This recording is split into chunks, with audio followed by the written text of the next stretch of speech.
ओम नमोर्यंताणं नमो सिद्धाणं नमो आर्याणं नमो वज्रायणं नमो लोहे सव्वसाहुणं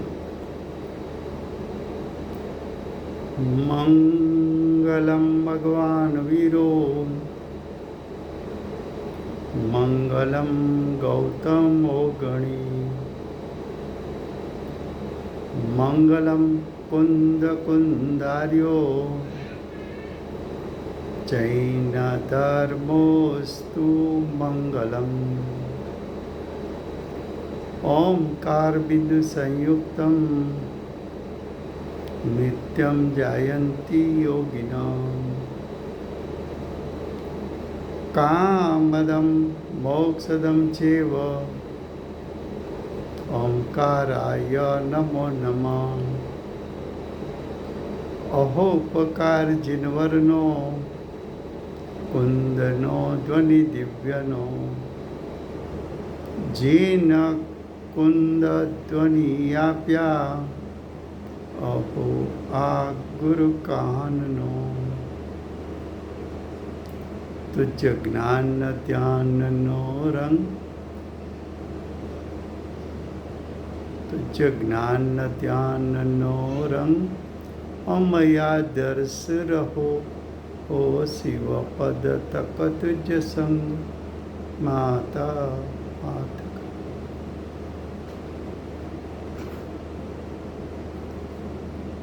આ પ્રવચન સાર નામનું પરમ અધ્યાત્મ શાસ્ત્ર છે. ભગવત કુંકુંદાચાર્ય દેવે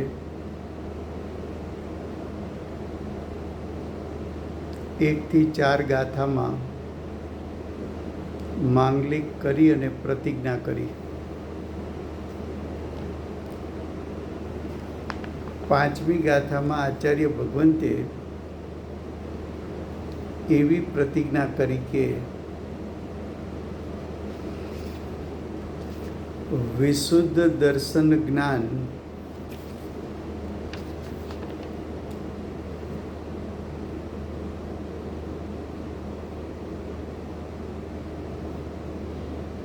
વિશુદ્ધ દર્શન જ્ઞાન જેમાં મુખ્ય છે એવા હું સામ્યને કહીશ. સામ્ય એટલે સમ્યક ચારિત્ર. સામ્યને કહીશ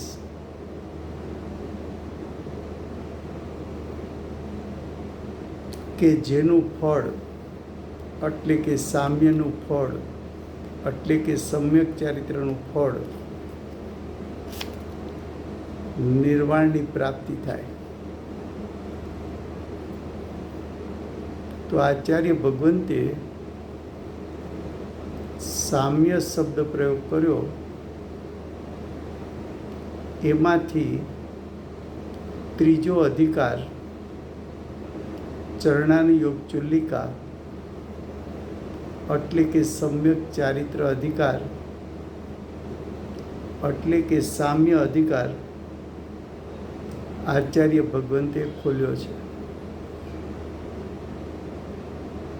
પણ આચાર્ય ભગવંતે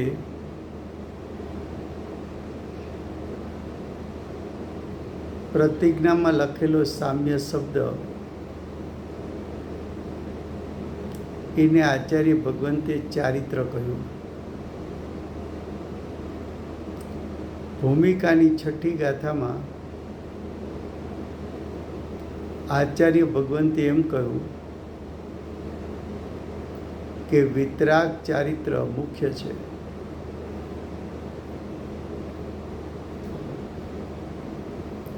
અને સરાગ ચારિત્ર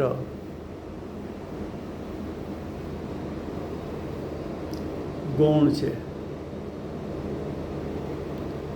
વિતરાગ ચારિત્ર મુખ્ય કેમ છે? તો કે વિતરાગ ચારિત્રનું ફળ નિર્વાણની પ્રાપ્તિ છે.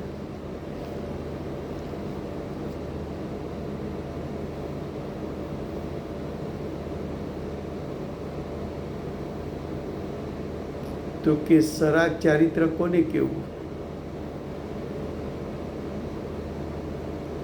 તો આચાર્ય ભગવંતે 11મી ગાથામાં કહ્યું, એના હેડિંગમાં કહ્યું કે ચારિત્ર પરિણામ સાથે સંપર્ક છે. ચારિત્ર પરિણામ એટલે શુદ્ધ પરિણામ, એની સાથે સંપર્કવાળો શુભ ભાવ.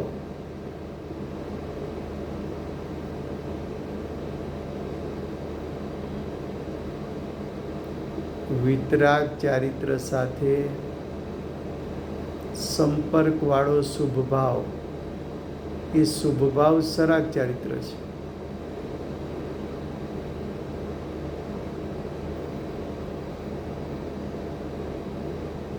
હવે આચાર્ય ભગવંતે જે મૂળ પ્રતિજ્ઞામાં કહ્યું કે વિશુદ્ધ દર્શન જ્ઞાન જેમાં મુખ્ય છે એવું સામ્ય કે જેનું ફળ નિર્વાણની પ્રાપ્તિ છે.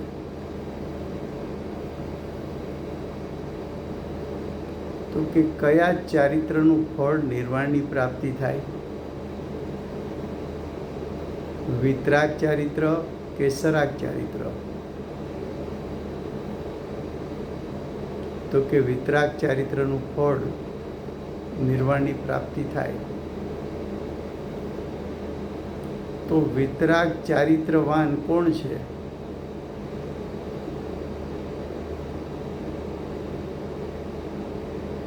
અને સરાગ ચારિત્રવાન એનું ફળ શું? તો 11મી ગાથાના અન્વયાર્થમાં આચાર્ય ભગવંતે એમ કહ્યું, ધર્મે પરિણમેલા સ્વરૂપ પાડો.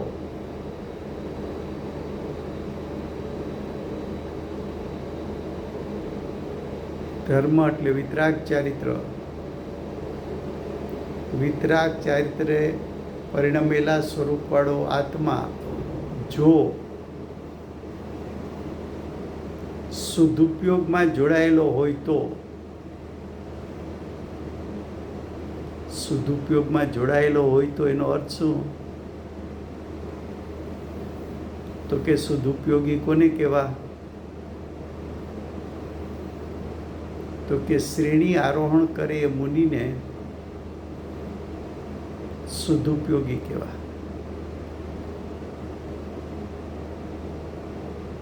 તો કે શ્રેણી આરોહણ કરેલ મુનિને સદુપયોગી કેમ કહો છો? અન્ય શાસ્ત્રોએ તો ચોથા ગુણસ્થાનવાળા જીવને પણ સદુપયોગી કહ્યા છે. તો કે પ્રવચન સારમાં આચાર્ય ભગવાન મૂળ પ્રતિજ્ઞામાં જ એમ કહ્યું કે જે સામ્યનું ફળ નિર્વાણની પ્રાપ્તિ છે. તો નિર્વાણ કોનો થશે? મોક્ષની પ્રાપ્તિ કોને થશે? તો કે શ્રેણી આરોહણ કરેલ મુનિને નિર્વાણની પ્રાપ્તિ થાય. 11મી ગાથામાં પણ આચાર્ય ભગવંતે એમ જ કહ્યું કે ધર્મે પરિણમેલા સ્વરૂપવાળો આત્મા એટલે કે વિતરાગ ચારિત્ર રૂપે પરિણમેલો આત્મા જો સદુપયોગમાં જોડાયેલો હોય તો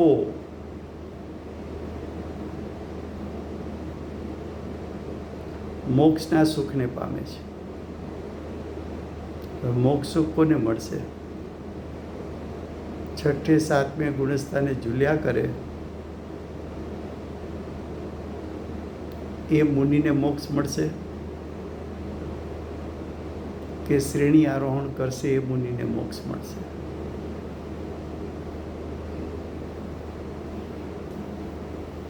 તો સદુપયોગનો અર્થ છે યતિ. યતિનો અર્થ છે યત્ન કરે તે. યત્ન કરે એનો અર્થ છે મુનિના બે પ્રકાર છે. એક યતિ છે, એક મુનિ છે. યતિ એટલે યત્ન કરે એવા મુનિ છે, યત્ન કરે એવા યતિ છે. તો કે યત્ન એટલે મુનિની ભૂમિકામાં યત્ન કોને કહેવો? તો કે શ્રેણી આરોહણ કરે તેને યત્ન કહેવો. તો શ્રેણી આરોહણ કરનાર જે મુનિ છે એ સદુપયોગમાં જોડાયેલા હોય તો મોક્ષ સુખને પામે. તો આચાર્ય ભગવાન ચારિત્ર અધિકારમાં શ્રેણી આરોહણ કરનાર મુનિનું ચારિત્ર,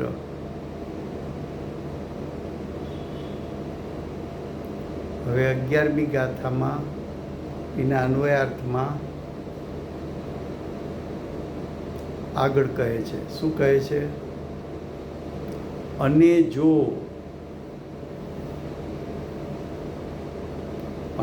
એટલે શું? કે ધર્મે પરિણમેલા સ્વરૂપવાળો આત્મા, એટલે કે વિતરાગ ચારિત્ર રૂપે પરિણમેલો આત્મા જો શુભ ઉપયોગવાળો હોય તો કેવો હોય? તો શુભ ઉપયોગ. તો કે શુભ ઉપયોગી કોને કહેવા છે?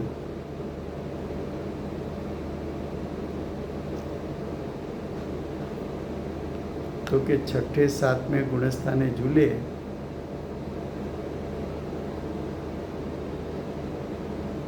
એ ઝૂલ્યા કરે, દેહ વિલય થાય ત્યાં સુધી શ્રેણી આરોહણ ન કરે તો એ મુનિને સ્વર્ગ મળે છે, મોક્ષ મળતો નથી. સ્વર્ગ શેનું ફળ છે? શુદ્ધતાનું કે શુભ ભાવનું? તો કે શુભ ભાવનું.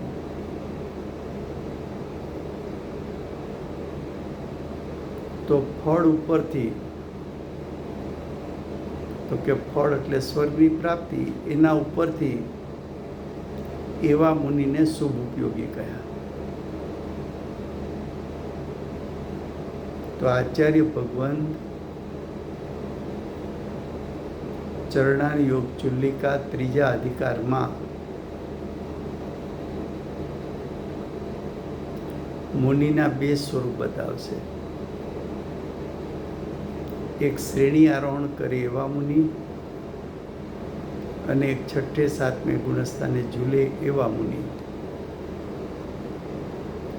શ્રેણી આરોહણ કરે એવા મુનિની પ્રવૃત્તિ શું? અને છઠ્ઠે સાતમે ગુણસ્થાને ઝૂલે એવા મુનિની પ્રવૃત્તિ એટલે આચરણ શું?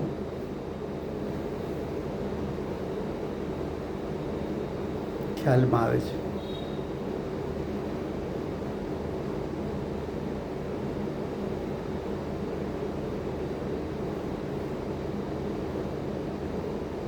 તો આચાર્ય ભગવંતે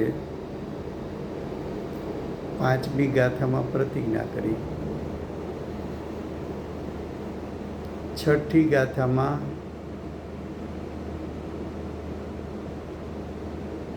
ટૂંકામાં એટલું જ કહ્યું કે વિતરાગ ચારિત્ર ઉપાદેય છે, સરાગ ચારિત્ર હે છે.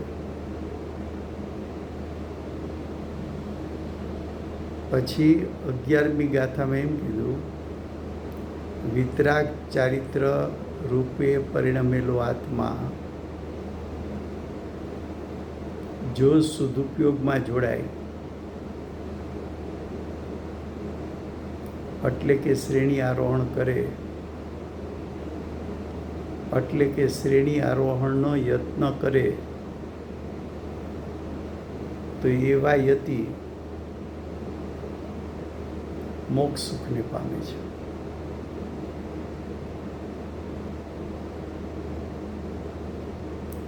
અને જો શુભ ઉપયોગવાળો હોય તો છઠ્ઠે સાતમે ઝૂલ્યા કરે તો સ્વર્ગના સુખને પામે છે.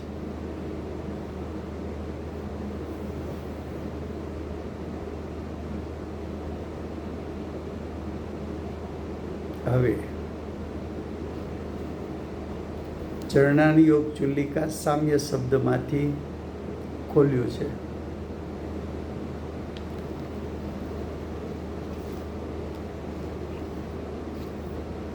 એ ચરણાની યોગ ચુલ્લિકામાં આચાર્ય ભગવંતે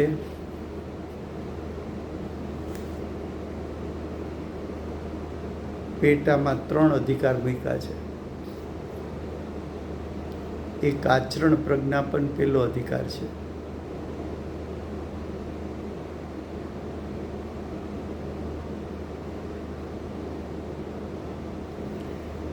એ જે આચરણ અધિકાર છે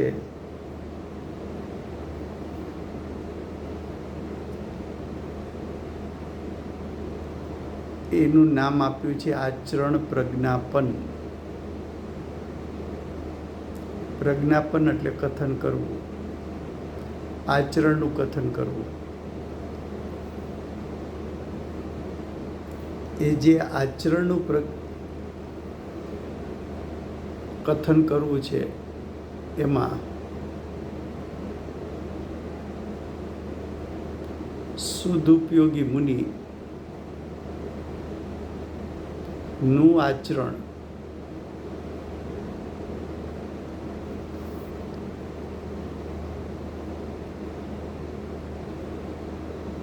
દર્શાવવું છે.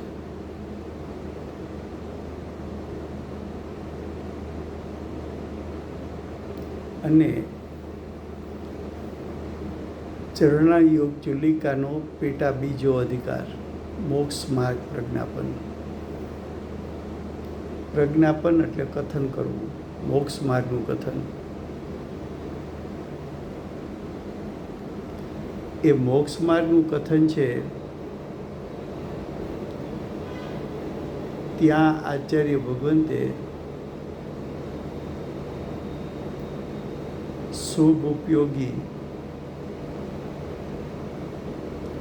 મુનિનું ચારિત્ર દર્શાવે છે.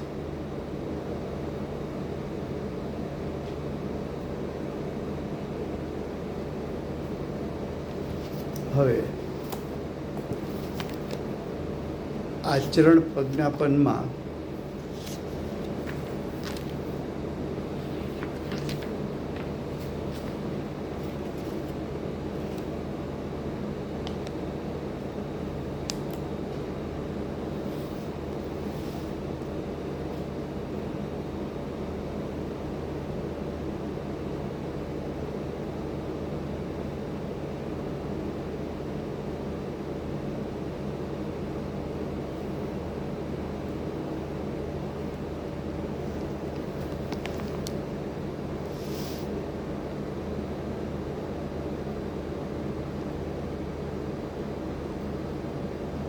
આચરણ પ્રજ્ઞાપનમાં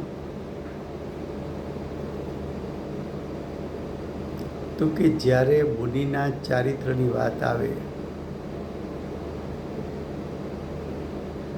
ત્યારે સામાન્યપણે શાસ્ત્રોમાં મુનિના 13 પ્રકારના ચારિત્રનું વર્ણન કરે. 5 મહાવ્રત, 5 સમિતિ, 3 ગુપ્તી, એટલે 13 પ્રકારનું ચારિત્ર. પણ અહીં આચરણ પ્રજ્ઞાપનમાં 13 પ્રકારના ચારિત્રનું વર્ણન કર્યું નથી.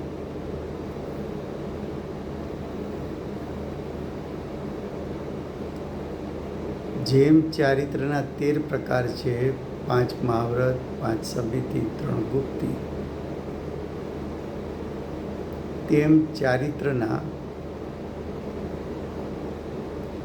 બીજી રીતે 5 પ્રકાર છે.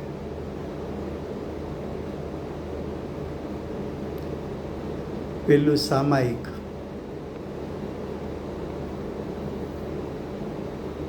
બીજું પરિહાર વિશુદ્ધિ,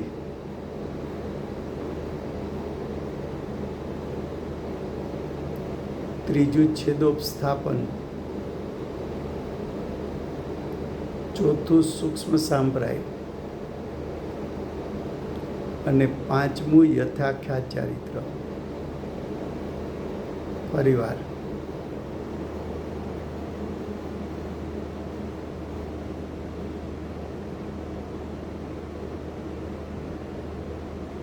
પાંચ પ્રકારનું ચારિત્ર, એના નામ: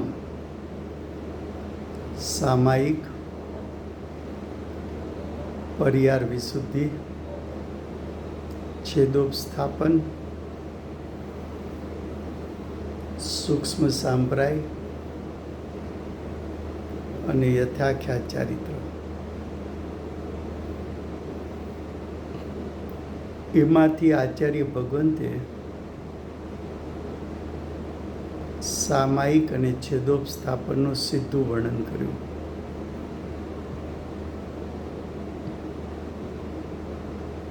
આચરણ પ્રજ્ઞાપન શરૂ કર્યું ત્યારે આચાર્ય ભગવંતે પ્રથમ એમ કહ્યું કે ઇન્દ્રિય સુખ દુઃખથી તારે છૂટવું હોય તો ગાથા 201માં એમ કહ્યું કે ઇન્દ્રિય સુખ દુઃખથી છૂટવું હોય તો મુનિ દીક્ષા અંગીકાર કરવી. અને મુનિ દીક્ષા અંગીકાર કરવા માટે કુટુંબીજનની આજ્ઞા લેવી.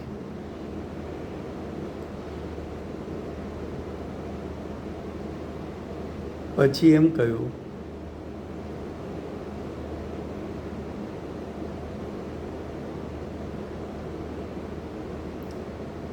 કે અંતરંગ લિંગ 2 પ્રકારના છે, ભાવલિંગ અને દ્રવ્યલિંગ.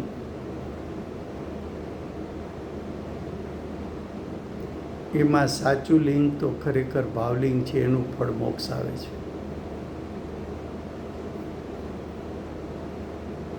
ત્યાર પછી આચાર્ય ભગવંતે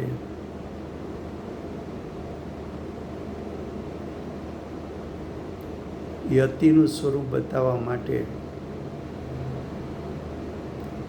5 પ્રકારના ચારિત્રમાંથી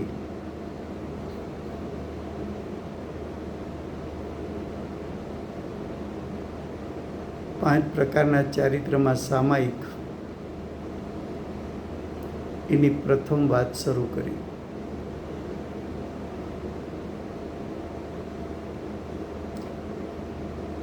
બસોને 8 ગાથામાં એમ કીધું, અવિચ્છિન્ન સામાયિકમાં આરૂઢ થયો હોવા છતાં, અવિચ્છિન્ન સામાયિક કોને કહેશો?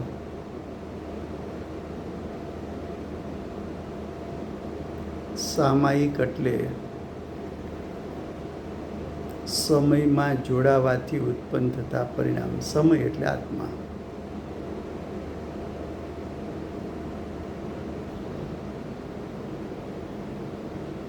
પણ આચાર્ય ભગવંતે કેવી સામાયિક કીધી? અવિચ્છિન્ન.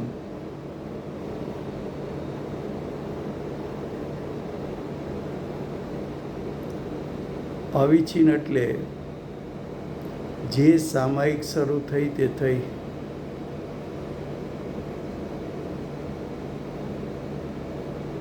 હવે એ સામાયિકના ટુકડા થવાના નથી, એ સામાયિક ખંડિત થવાની નથી. એ ધારા પ્રવાહ રૂપે ઉપડો તે ઉપડો. તો અવિચ્છિન્ન સામાયિક કોને છે? તો કે યતિને છે, શ્રેણી આરોહણ કરનાર મુનિને છે. હવે આવી સામાયિકમાં આરૂઢ થયો, શ્રેણીમાં વેગ પકડ્યો, છતાં શ્રમણ કદાચિત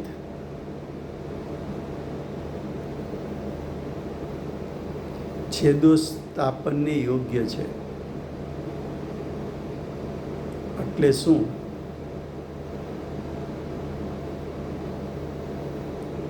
છેદોપસ્થાપન, એમાં છેદ શબ્દ છે એનો અર્થ છે કાં ભેદમાં આવવું અથવા દોષમાં આવવું.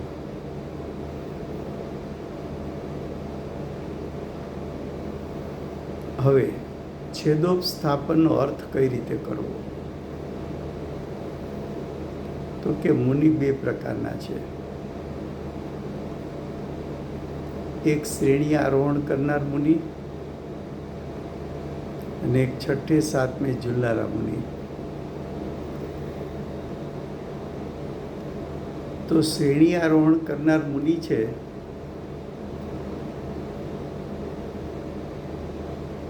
એને છેદ એટલે શું, દોષ એટલે શું?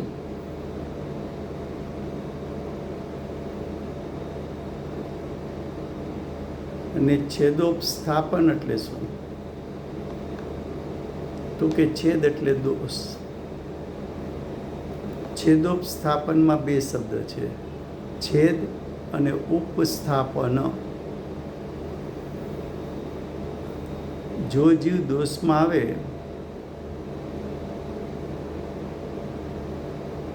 અને ફરી પાછો પુરુષાર્થ કરીને મૂળ સ્થિતિને પ્રાપ્ત કરે,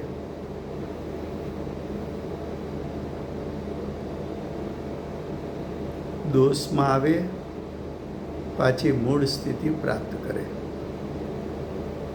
હવે મુનિના પ્રકાર બે.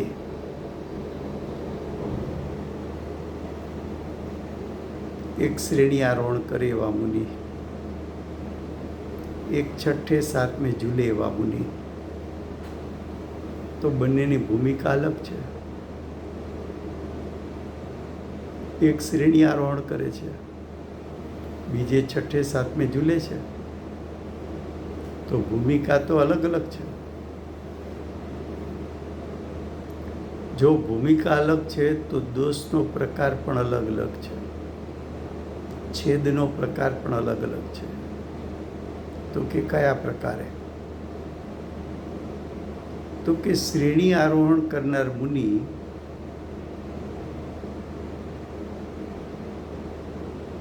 એ તો નિર્વિકલ્પ દશા છે.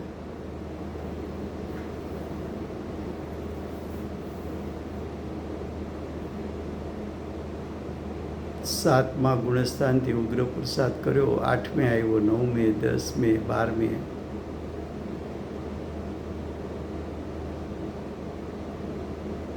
તો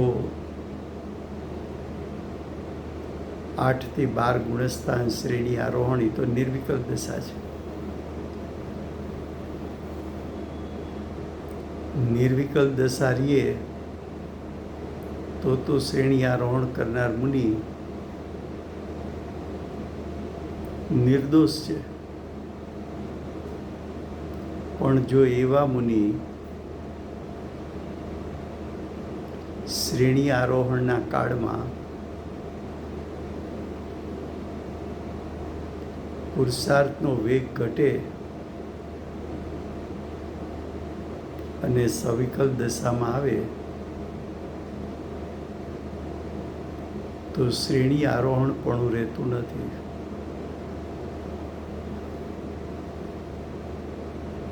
તો એ મુનિ માટે સવિકલ્પ દશામાં આવવું એ દોષ છે.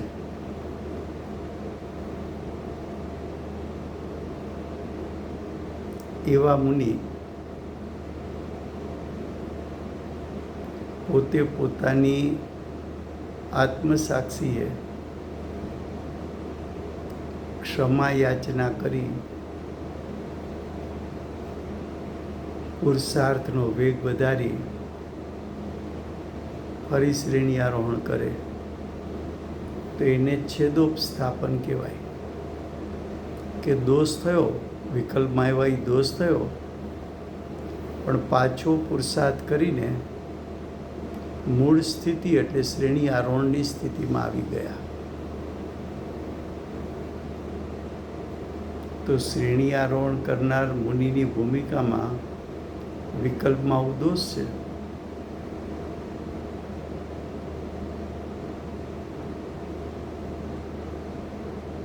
તો એની દશામાં ક્યારેક દોષ થાય ખરો, પણ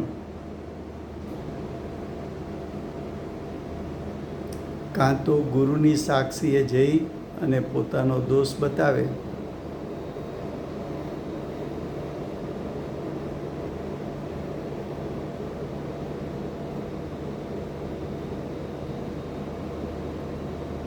પોતે પોતાના પરિણામનું નિરીક્ષણ કરીને દોષને શોધી કાઢે,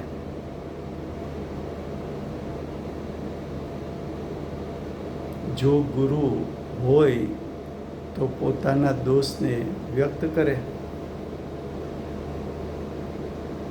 ને મુનિની આજ્ઞા પ્રમાણે ચાલે.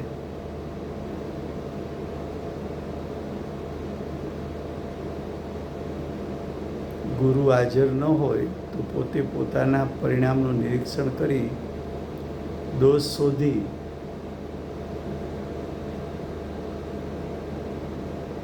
દોષને ટાળી ફરી પાછા શ્રેણી આરોહણમાં જોડાય તો એને છેદોપસ્થાપન કહેવાય. પણ છઠ્ઠે સાતમે ગુણસ્થાને ઝૂલતા મુનિ હોય તો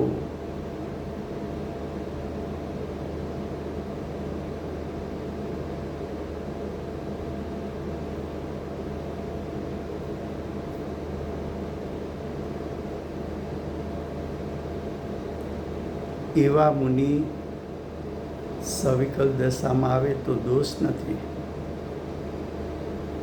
કારણ કે એની ભૂમિકા છઠ્ઠું સાતમું ગુણસ્થાન છે. વિકલ્પમાં આવે શુભ ભાવ પણ હોય, 5 મહાવ્રત સમિતિ મુક્તિના, 5 પાપોનો ત્યાગ પણ હોય, શરીરની ક્રિયા પણ હોય, ખડા આહાર લેવો, કેશલોચન કરવું, ભૂમિ શયન કરવું, એક વખત આહાર લેવો, વસ્ત્ર રહિત દશા, નગ્ન દશા હોવી, અદન ધોવન,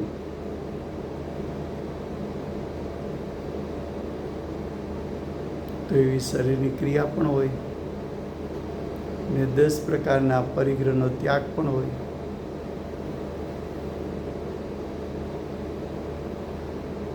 તો છઠ્ઠે સાતમે ગુણસ્થાને ઝૂલતા મુનિ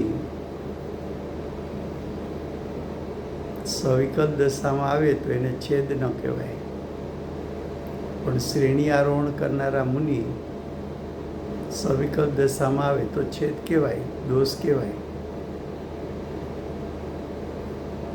છઠ્ઠે સાતમે ગુણસ્થાને ઝૂલતા મુનિ મિથ્યાત્વ સહિત 3 કસાઈનો અભાવ કર્યો છે અને સમ્યક દર્શન, સમ્યક જ્ઞાન સાથે સકલ ચારિત્ર પ્રગટ કર્યું છે. એ સકલ ચારિત્રની શુદ્ધતા એમાં જો ઘટાડો થાય તો દોષ કહેવાય, તો મુનિપણું ન રહે.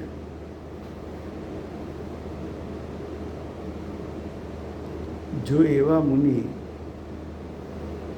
5 મહાવ્રત, 5 સમિતિ, 3 ગુપ્તિના સવિકલ દશાના શુભ ભાવ એમાં સ્વચ્છંદતા આવે તો દોષ કહેવાય, છેદ કહેવાય, તો મુનિપણું ન રહે. મુનિને 5 પાપનો ત્યાગ છે. હિંસા, ચોરી, જૂઠ,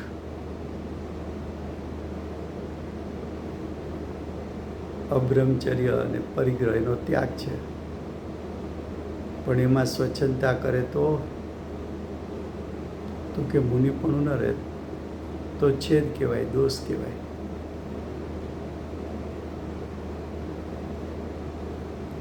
મુનિને શરીરની ક્રિયા છે નગ્ન દશા, પણ એક રૂમાલ જેટલું વસ્ત્ર રાખે તો કે દોષ કહેવાય, તો મુનિપણું ન રહે.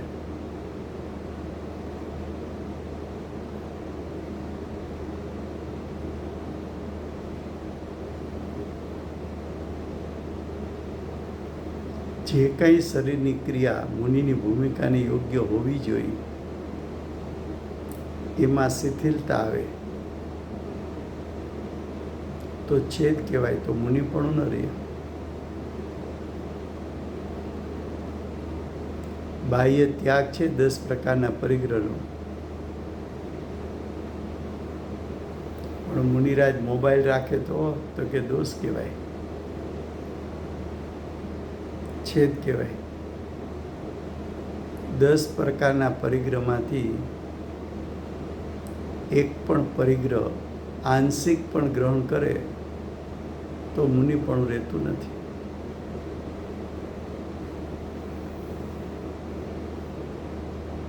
તો કે મુનિને પરિગ્રહનો ત્યાગ હોય કે ન હોય, તો કે હોય. કયા પરિગ્રહનો ત્યાગ હોય? તો કે જમીન મકાનનો ત્યાગ હોય, સોના ચાંદીનો ત્યાગ હોય,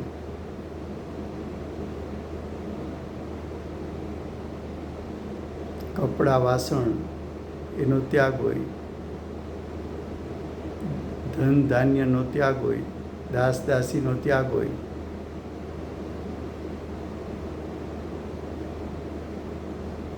તો 10 પ્રકારના પરિગ્રહનો ત્યાગ હોય.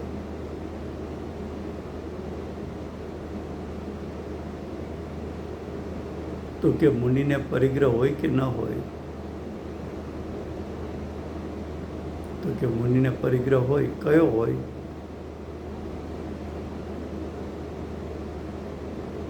તો કે સંયમના હેતુ માટે હોય. પણ એ કયા મુનિને છે?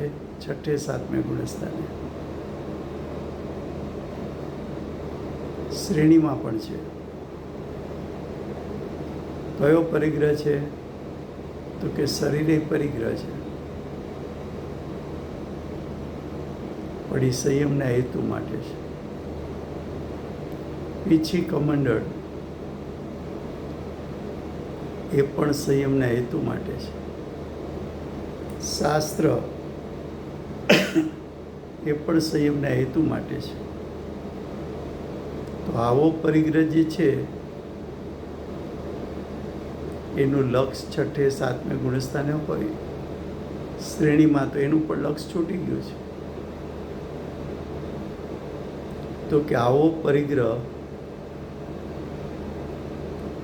એનો શાસ્ત્રમાં નિષેધ કર્યો નથી. એ પરિગ્રહ દોષનું કારણ નથી. એ પરિગ્રહ દોષનું કારણ નથી.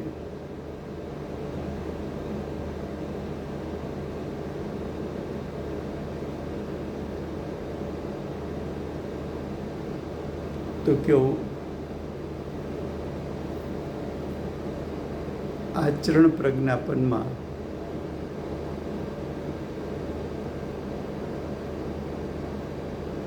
અવિચ્છિન્ન સામાયિકથી આરૂઢ થયેલો અને શ્રેણી આરોહણ કરનાર મુનિ માટે છેદોપસ્થાપન શું કહેવાય? એ મુખ્ય 2 વાત કરી.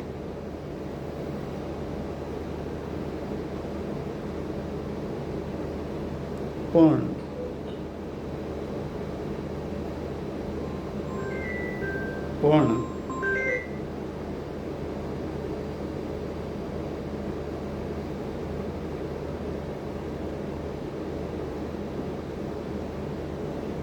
પણ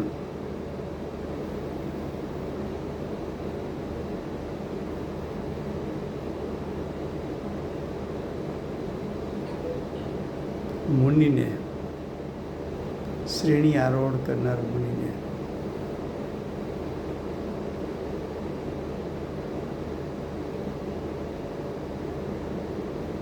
સદુપયોગનું છેદાવું થાય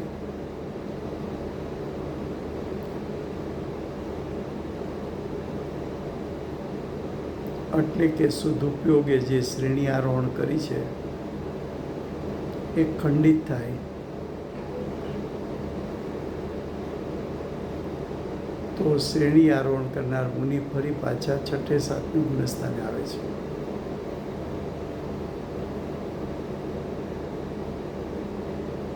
તો છઠ્ઠે ગુણસ્થાને વિકલ્પમાં આવવું એ દોષ છે.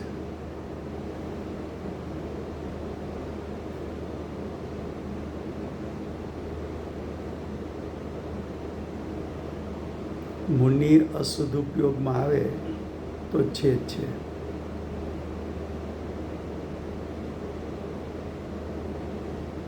શ્રેણી આરોહણ કરનાર મુનિ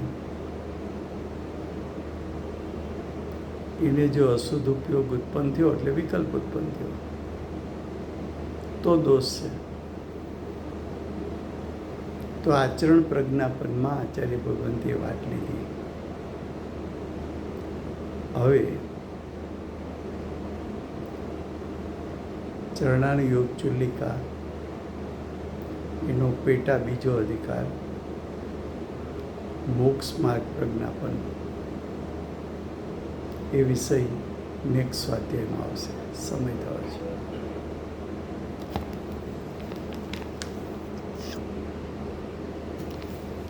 યથાખ્યાત ચારિત્રના ધારક શ્રી સિમંદર ભગવાનનો જય. સકલ ચારિત્રના ધારક હાલતા ચાલતા સિદ્ધ શ્રી કુંકુંદાચાર્ય દેવનો જય.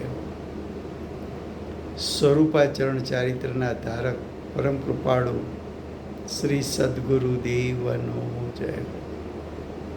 સ્વરૂપાચરણ ચારિત્રના ધારક પ્રસમમૂર્તિ ભગવતી માતનો જય. ચારિત્રના સ્વરૂપને સમજાવનાર અષ્ટ જીનવાણી માતનો જય. પરમ દિગંબર જૈન ધર્મનો